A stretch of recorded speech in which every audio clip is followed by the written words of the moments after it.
আজকে আমরা আনবক্সিং করব RF4 এর একটি নতুন ডিপিএস। এই যে মডেল নাম্বার RF35A মডেলের। এটা প্রথমে আমরা আনবক্সিং করে দেখাবো যে কি আমরা কেনার পরে পাবো। প্রথমে এখানে আমরা একটি পাওয়ার কেবিল পাবো এবং তিনটে কর্ড পাবো। এই যে আমাদের তিনটে কর্ড, যেটা হয়েছে একটি পজিটিভ, নেগেটিভ এবং একটি গ্রাউন্ডের জন্য, যেটা আমাদের আর্থের জন্য এটা আমাদের লাগে। এবং বাকি যেটা রয়েছে সেটা হচ্ছে আমাদের মেন ডিপিএস।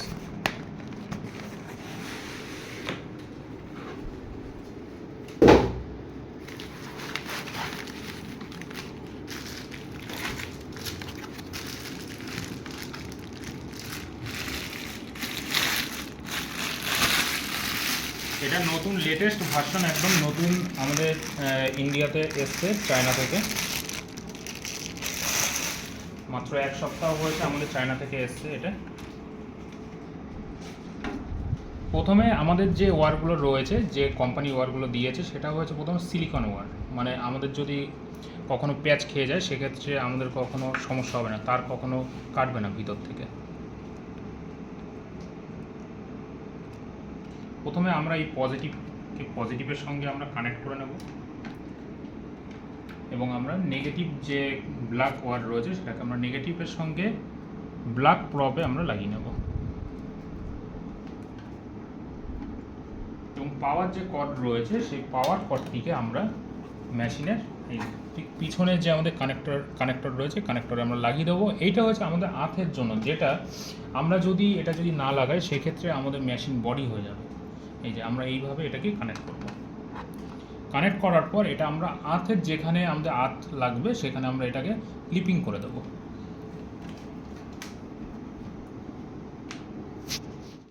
আমরা এখানে পাওয়ার কেবিল লাগিয়ে দিয়েছি। এবার পাওয়ার কেবিল লাগিয়ে দেওয়ার পরে আমরা জাস্ট পাওয়ার বাটন আমরা অন করব। অন করার পরে আমাদের যে সিস্টেমগুলো খুব ভালোভাবে আমি বোঝানোর চেষ্টা করব, দেখবেন। এখানে এটা রয়েছে যে ডিজিট, সেটা হচ্ছে ভোল্টেজের ডিজিট, ঠিক আছে, ভোল্টেজ। আর এটা হচ্ছে অ্যাম্পিয়ার। এখানে ভোল্টেজ, এখানে অ্যাম্পিয়ার। একটা জিনিস ফলো করে আমাদের অন্য ডিপিএসে কী হয়, আমাদের কুলিং হয় না। আমাদের যেখানে কুলিং ফ্যান রয়েছে সেই কুলিং হয় না, অটোমেটিক কুলিংটা হয়। মানে মেশিন হিট হবে, দেন অটোমেটিক কুলিং হবে। কিন্তু এটা কিন্তু অল টাইম কিন্তু এটা কুলিং হবে। এটা হচ্ছে এই ডিপিএসের নিউ ফিচার্স। নেক্সট, এখানে যে চারটে বাটন রয়েছে এই বাটনকে বলা হয় মেমোরি বাটন। মানে মেমোরি সেট করা যাবে। ধরো এ বাটনে কি হবে, একরকম ভোল্টেজ একরকম অ্যাম্পিয়ার, ঠিক এরকমই বিতে একরকম ভোল্টেজ একরকম অ্যাম্পিয়ার তুমি সেট করতে পারবে। এখানে যে সুইচগুলো রয়েছে সেই সুইচগুলোর মধ্যে হচ্ছে কন্টিনিউয়াস, এই যে কন্টিনিউয়াস। আর এটা হয়েছে ওয়ান্স। এই যে এখানে সব এলইডি রয়েছে, ইন্ডিকেটর বাটন অনুসারে এলইডি অন অফ হবে, তাহলে তুমি বুঝতে পারবে সুইচটা কাজ করছে কি করছে না। নেক্সট, এখানে হয়েছে সিসি মানে কারেন্ট, সিভি কারেন্ট ভোল্টেজ। এখানে হয়েছে আউট মানে এইখান থেকে যে ভোল্টেজটা, সেই ভোল্টেজটাকে আউটপুট করবে যেটা তুমি এখানে সেট করেছো, ঠিক আছে। তাহলে একটা আমি সেট করে দেখাই। যেমন বাটন নাম্বার এতে আমি যখন ক্লিক করব আমি এখান থেকে বাড়াতে পারবো। এই যে আমি এটা রয়েছে, আবার প্রেস করা যাবে। প্রেস করে আমি এটাকে 1 করলাম, 2 করলাম, এই যে ভোল্টেজ বাড়ালাম, ঠিক আছে। তা আমি এটাকে 0 করব, এটাকেও 0, এটাকে 0 করলাম, 30 করব, তাই তো, মানে 30 ভোল্ট হবে। তাহলে সেক্ষেত্রে আমি এটাকে 0 করব।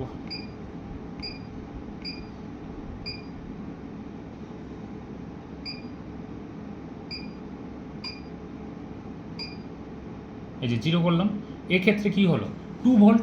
তাহলে এটাকে আমি 4 ভোল্ট কীভাবে করব, আবার যাব, এই যে 4 ভোল্ট সেট হয়ে গেল। 4-এর আগে যদি 0 থাকে তাহলে সেটা 4 ভোল্ট, কিন্তু 4-এর আগে যদি 1 থাকে তাহলে কি সেটা 14 ভোল্ট। ওকে, এবার নেক্সট অ্যাম্পিয়ার কীভাবে সেট করব, ঠিক অ্যাম্পিয়ারের জায়গাটায় যাব। আচ্ছা, এটা ভোল্টেজ, এই যে অ্যাম্পিয়ারের জায়গাটায় যাব, এখানে 0 থাকবে, এটাও 0 থাকবে, এটা লক হয়ে গেল। প্রেস করে রাখলে লক হয়ে যাবে, হোল্ড করলে হ্যাঁ ওটা লক হয়ে যাবে। তাহলে এটা যদি 5 ভোল্ট থেকে যদি আমি কমাতে চাই, এটা 0, এটাও 0, এই যে ডিজিটটা হবে, এই ডিজিটটাকে আমি কমাবো, 2, 1, 0। আমি এখানে মিনিমাম ফোন আমাদের অন করার জন্য 3 অ্যাম্পিয়ার 4 ভোল্ট আমরা সেট করব। করার পরে আমরা কি করব, এই যে সুইচটা সেটাকে আমরা এরকম প্রেস করে রাখবো 3 সেকেন্ড। তাহলে কি হবে, আমাদের এ বাটনে 4 ভোল্ট 3 অ্যাম্পিয়ার সেট হয়ে গেল, আমাদের মেমোরি সেট আপ হয়ে গেল। তাহলে আমরা আবার বিতে যাব, বিতে গিয়ে আবার এটা টিপবো, তাহলে দেখো এ 3 অ্যাম্পিয়ার, অর্থাৎ 4 ভোল্ট 3 অ্যাম্পিয়ার এ নাম্বার বাটনে আমাদের সেট হয়ে গেল। এটা হচ্ছে সেট করা। এইভাবে বি সি ডি সেট হবে, 4টে সেকশন সেট হবে। এরপরে যেটা আমরা দেখাবো সেটা হচ্ছে কন্টিনিউয়াস। দেখো এই কন্টিনিউয়াস ব্যাপারটা হলো, আমরা যদি এই দুটো তার দেখি, দেখবেন ভালো করে, এই ব্যাপারটা খুব ভালো করে বোঝার রয়েছে। কন্টিনিউয়াস যখন আমরা ক্লিক করব, আউটপুট, এই যে আউটপুট যদি আমরা প্রেস করি তাহলে কি হবে, অফ হয়ে গেল, মানে এরকম কোনো আউটপুট বেরোচ্ছে না, এখানে সব 0 0 হয়ে গেল। কিন্তু আমি যখন আউটপুটটা আবার প্রেস করব, অন হয়ে গেল। সেক্ষেত্রে দেখো আমাদের কিন্তু ভোল্টেজ আউটপুট হচ্ছে, ভোল্টেজ প্লাস আউটপুট অ্যাম্পিয়ারও হচ্ছে। তাই আমাদের এটা অন থাকবে না, প্রথমে ডিফল্টভাবে আমাদের অন করে নিতে হবে, ঠিক আছে। এবার দেখাই কন্টিনিউয়াস যখন আমাদের ক্লিক করা থাকবে তখন আমাদের কি হবে, আউটপুটটা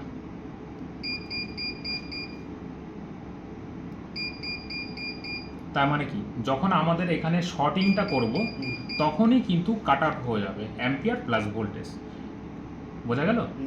কিন্তু আমি যদি এটাকে অফ করে দিই, অর্থাৎ আমি যদি এটাকে যদি ওয়ান্স বাটনে যদি ক্লিক করি তাহলে কি হবে, সেক্ষেত্রে দেখো আর শর্টিং করলে কিন্তু আমাদের আর ফোনটি মানে ডিপিএস কিন্তু আর সেন্স করছে না। তা আমরা যদি কন্টিনিউয়াস করি,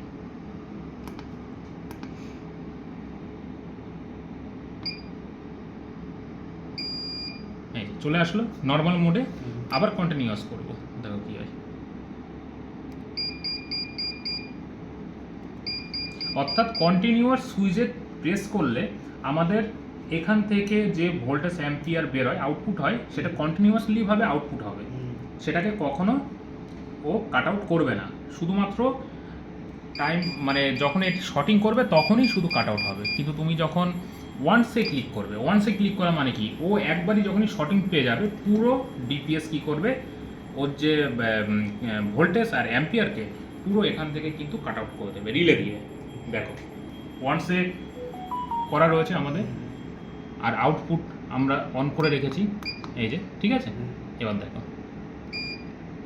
অটোমেটিক্যালিভাবে আউটপুট বন্ধ হয়ে যাবে এবং ওয়ান্স বন্ধ হয়ে যাবে, ওয়ান্স যে সিস্টেমটা কাট আউট সেটা বন্ধ হয়ে যাবে এবং আমাদের লক হয়ে যাবে পুরো অ্যাম্পিয়ারটা। বুঝতে পেরেছ? এই যে বুঝতে পেরেছো ব্যাপারটা, এটা হচ্ছে সিস্টেম। আবার এটাকে আমরা প্রেস করব, এটি 4 ভোল্ট 3 অ্যাম্পিয়ার, ঠিক আছে। আমাদের মোবাইল অন করার জন্য 4 ভোল্ট এবং 3 অ্যাম্পিয়ার দরকার, ঠিক আছে।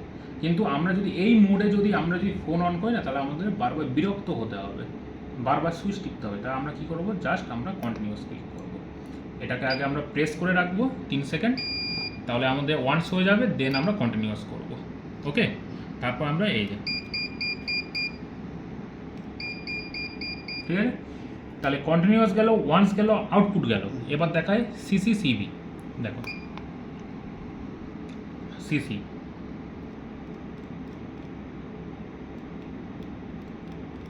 কোনো রেসপন্স নেই, মানে অ্যাম্পিয়ার 0, ভোল্টেজও 0।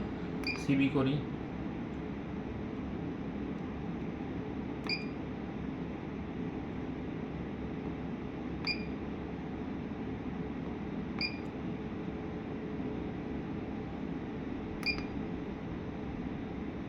এই দুটো বাটনের ডিফারেন্সটা কি, আমাদের কাছে যখন ফুল শট আসবে আমরা কি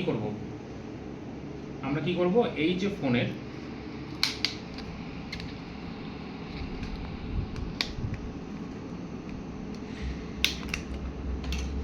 ব্যাটারিটা ওপেন করে তো আমরা পজিটিভে পজিটিভ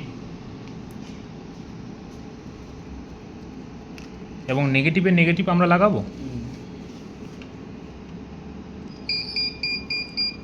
দাঁড়াও, এটা উল্টো হয়ে গেছে।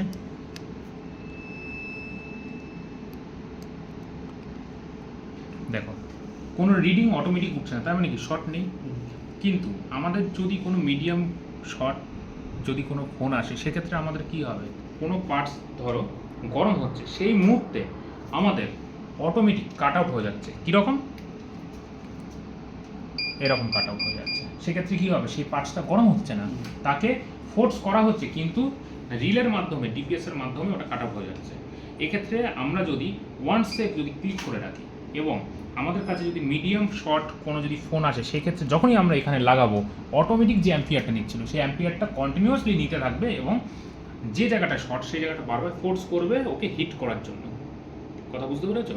এটাই হচ্ছে কন্টিনিউয়াস এবং ওয়ান্সের মধ্যে পার্থক্য। অর্থাৎ কন্টিনিউয়াসলি যদি তুমি এরকম ক্লিক করে রাখো, ভোল্টেজ অ্যাম্পিয়ার শর্ট ফেলে কাট আউট করে দেবে, কিন্তু ওয়ান্সে ক্লিক করলে ভোল্টেজ এবং অ্যাম্পিয়ার কন্টিনিউয়াসলি দিতে থাকবে, যদিও তোমার ফোন শর্ট যতই থাকুক না কেন। কথা বুঝতে পেরেছো? তাতে তুমি ফল্ট ফাইন্ডিং করতে পারবে কিছু কিছু ফোনে। এটাই হচ্ছে কন্টিনিউয়াস এবং ওয়ান্সের মধ্যে পার্থক্য। বাকিটা হচ্ছে আউটপুট সিসি, যেটা তোমার এখন সিবি করা রয়েছে, মানে কারেন্ট ভোল্টেজ দুটোই আউটপুট হবে। বুঝতে পেরেছো? আর সিসি মানে হচ্ছে কারেন্ট, শুধু কারেন্ট বেরোবে। আচ্ছা, আর এখানে হচ্ছে মেমোরি সেট, আর এটা হয়েছে power button, positive negative ground. এই গ্রাউন্ড অনেকে বলে এই গ্রাউন্ড আমাদের কিসের জন্য লাগে? এই গ্রাউন্ড আমাদের লাগে বিশেষ করে যারা এলইডি টিভি এবং বক্স টিভি যারা রিপেয়ার করে, তাদের গ্রাউন্ড একটা পিন লাগে। সেক্ষেত্রে আমাদের এই গ্রাউন্ডটা তাদের জন্য প্রয়োজন। বুঝতে পেরেছো? যেটা আর্থের জন্য প্রয়োজন। এটাই হচ্ছে আমাদের RF4-এর, আমাদের RF35A মডেলের ডিপিএসের পুরো পরিচয়। আর এখানে যে ইন্ডিকেটরগুলো রয়েছে তার মধ্যে পরিচয় করিয়ে দিই। একটা হচ্ছে লক, মানে আমরা এখানে ভোল্টেজ আমরা লক করে দিতে পারি। এই যে লক হয়ে গেল, আবার প্রেস করলে আমরা লক, এটা অটোমেটিক্যালিভাবে খুলে যাবে। ঠিক এরকমই আবার অ্যাম্পিয়ারের ক্ষেত্রেও ঠিক সেম। দেখুন এখানে লক হয়ে গেল, আমরা এটাকে যত এরকম বাড়াবো কমাবো কিচ্ছু কাজ হবে না। এখানে যত হোক, এখানে কিন্তু আর কোনো কাজ হবে না। ঠিক আছে? এখান দিয়ে আর বেরোবে না, যেটা সেট করা হয়েছে সেট করা হয়ে গেছে। এটাই হচ্ছে ব্যাপার। ঠিক আছে? এটা ঠিক লক, আর এটা হচ্ছে ওয়ান্স, মানে এই যে সুইচ অন করেছি তাই এক লাইট জ্বলেছে। কন্টিনিউয়াসলি প্রেস করলে লাইট অফ হয়ে যাবে এবং কন্টিনিউয়াসলি সুইচ মানে ইন্ডিকেটর অন হয়ে যাবে। এটাই হচ্ছে ইন্ডিকেটর পরিচয়। মানে ওয়ান্স কন্টিনিউয়াস, সিসি মানে current, CB for current voltage এবং আউটপুট ভোল্টেজ, যেটা এখান থেকে আউটপুট হবে।